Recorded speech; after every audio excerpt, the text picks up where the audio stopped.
Perkasari, nomor absen 1. Selamat sore, nama saya Iko Mangandi Putra Sendaya, nomor absen 9. Perkenalkan, nama saya Iko Mangara Werguna, absen 10. Perkenalkan, nama saya Nimade Dewi Suputri Asih, nomor absen 25. Yang pertama, ada pengertian bursa efek. Bursa efek adalah wadah atau tempat bertemunya para broker dan dealer untuk melakukan jual beli efek, saham, atau obligasi. Menurut Husna 1998, di dalam bukunya ia menjelaskan bahwa bursa efek adalah perusahaan yang jasa utamanya menyelenggarakan kegiatan perdagangan sekuritas di pasar sekunder. Bursa efek adalah sebuah pasar yang berhubungan dengan pembelian dan penjualan efek perusahaan yang sudah terdaftar di bursa itu. Bursa efek merupakan sebuah pasar yang terorganisasi di mana para pialang melakukan transaksi jual beli saham atau surat berharga dengan berbagai perangkat aturan yang ditetapkan di bursa efek tersebut. Yang kedua, ada Bursa Efek Indonesia. Bursa Efek Indonesia atau yang disingkat dengan BEI atau Indonesia Stock Exchange atau IDX merupakan bursa hasil penggabungan dari Bursa Efek Jakarta atau BEJ dengan Bursa Efek Surabaya atau BES. Demi efektivitas operasional dan transaksi, pemerintah memutuskan untuk menggabungkan Bursa Efek Jakarta sebagai pasar saham dengan Bursa Efek Surabaya sebagai pasar obligasi dan derivatif.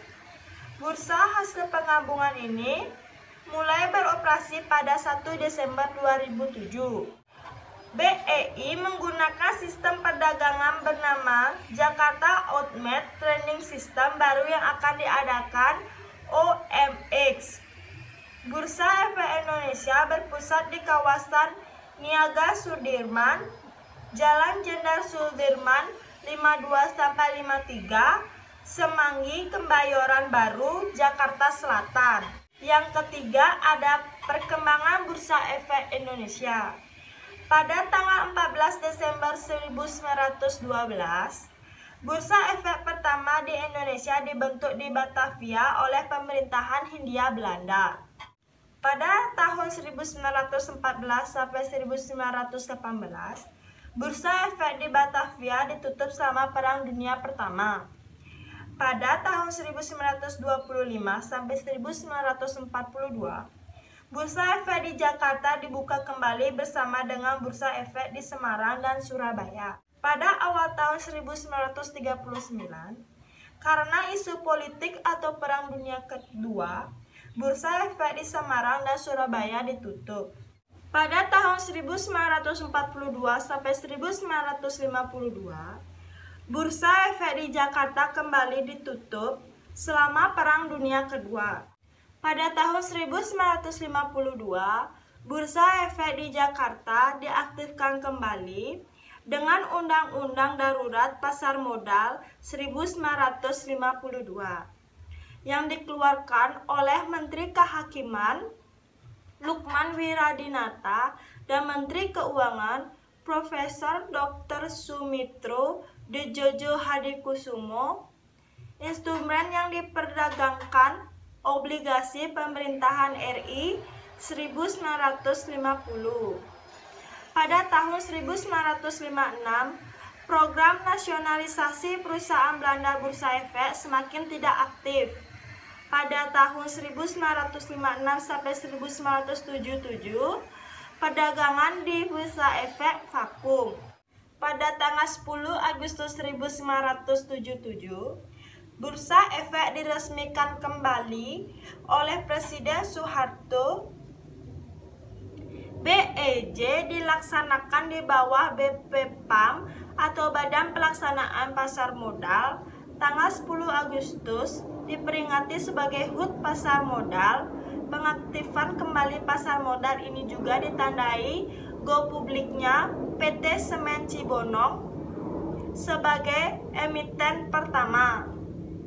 Pada tahun 1977 sampai 1987 ditandai dengan hadirnya Paket Desember 1987 atau Pakdes 87 yang memberikan kemudahan bagi perusahaan untuk melakukan penawaran umum dan investor asing menanamkan modal di Indonesia. Pada tahun 1988 sampai 1990, paket deregulasi di bidang perbankan dan pasar modal diluncurkan.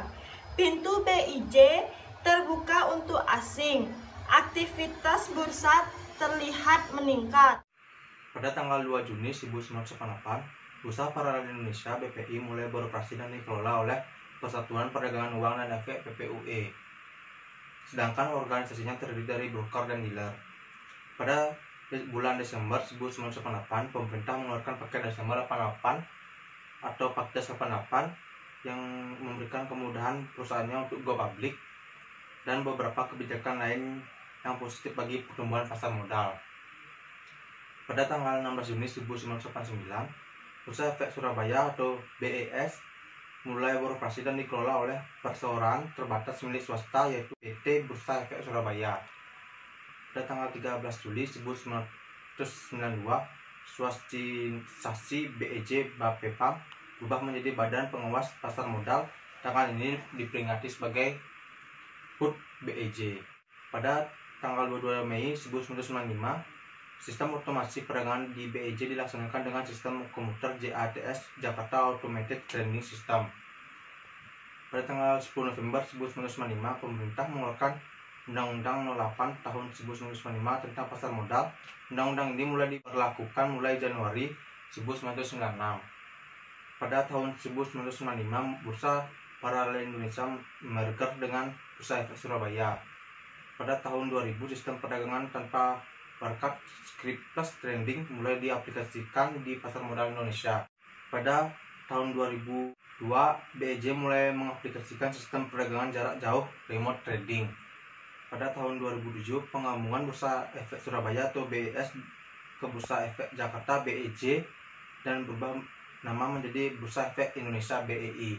Manfaat dari Bursa Efek bagi emiten Bursa Efek memiliki beberapa manfaat, antara lain jumlah dana yang dapat dihimpun berjumlah besar. 2. Dana tersebut dapat diterima sekaligus pada saat pasar perdana selesai. 3. Tidak ada konvenan sehingga manajemen dapat lebih bebas dalam pengelolaan dana atau perusahaan. 4. Solvabilitas perusahaan tinggi sehingga memperbaiki citra perusahaan.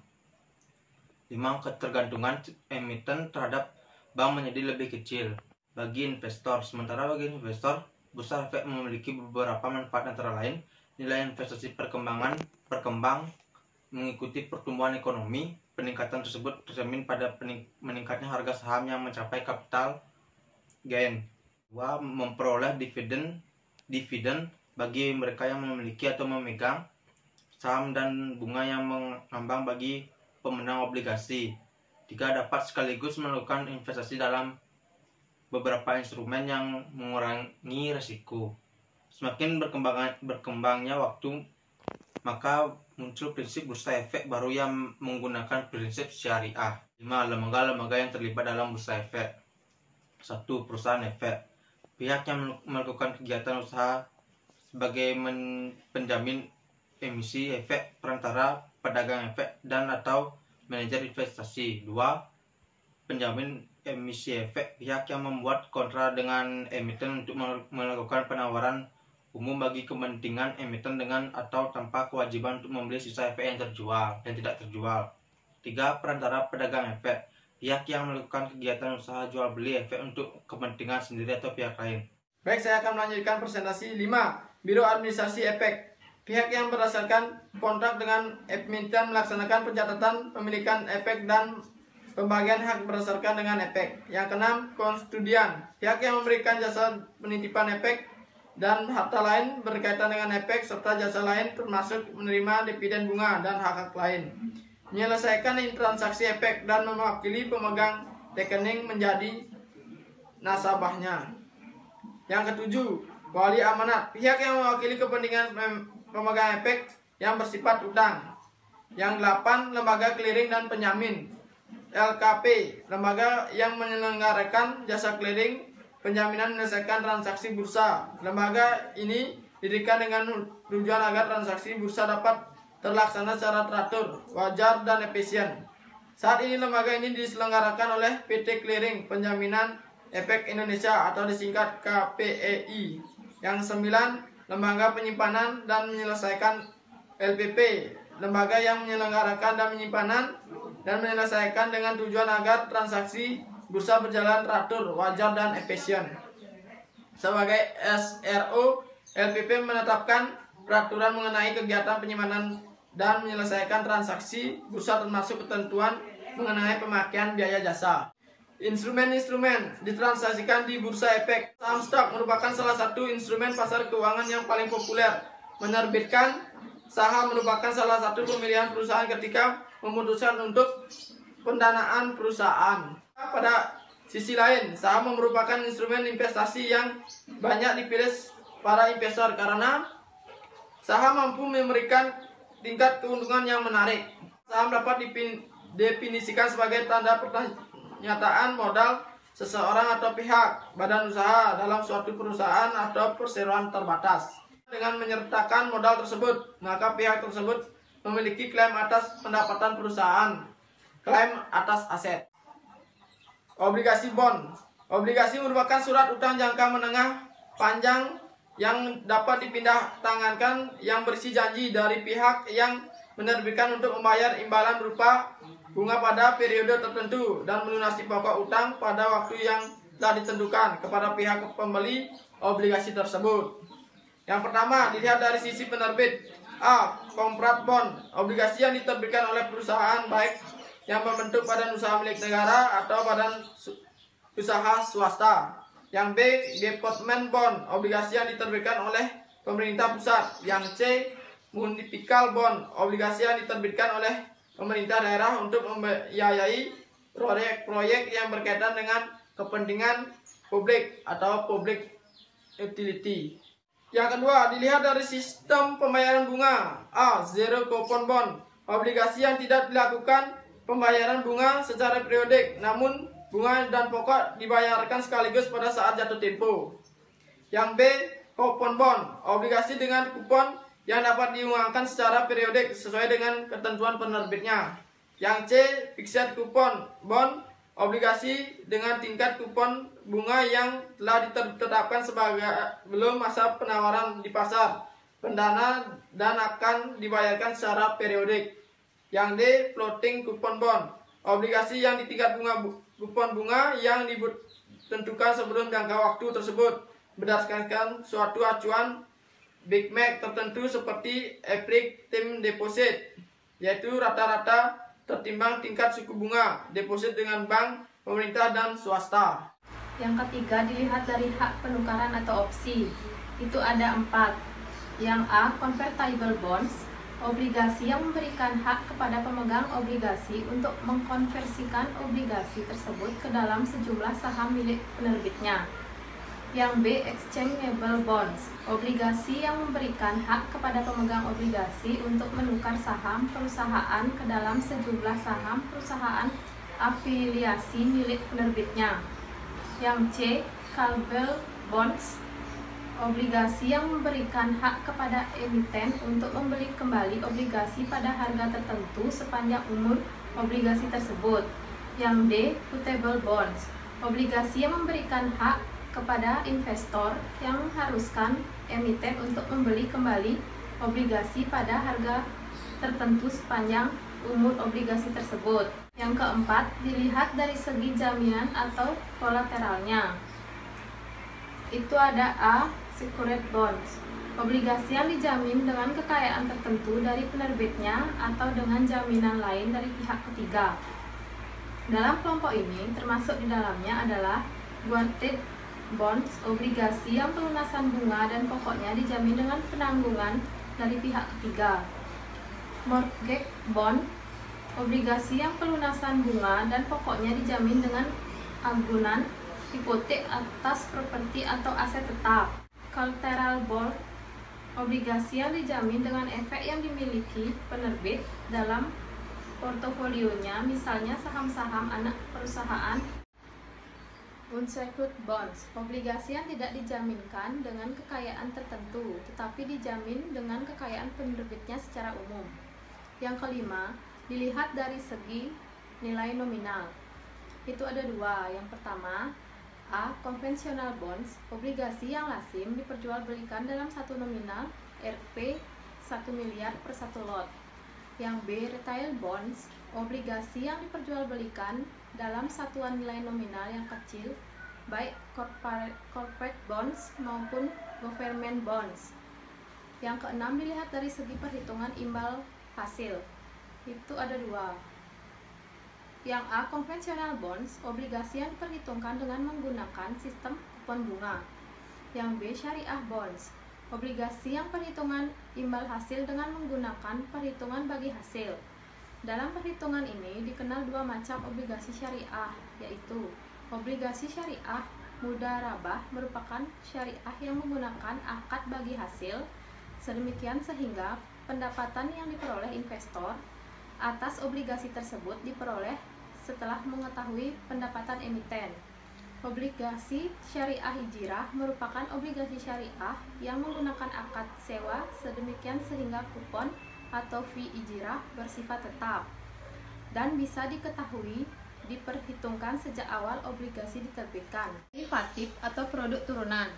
Derivatif merupakan kontrak atau perjanjian yang nilai atau peluang keuntungannya terkait dengan kinerja aset lain. Aset lain ini disebut sebagai underlying asset. Derivatif merupakan kontrak finansial antara dua atau lebih pihak-pihak guna memenuhi janji untuk membeli atau menjual aset yang dijadikan sebagai objek yang diperdagangkan pada waktu dan harga yang merupakan kesepakatan bersama antara pihak penjual dan pihak pembeli. Adapun nilai di masa mendatang dari objek yang diperdagangkan tersebut sangat dipengaruhi oleh instrumen induknya yang ada di spot market.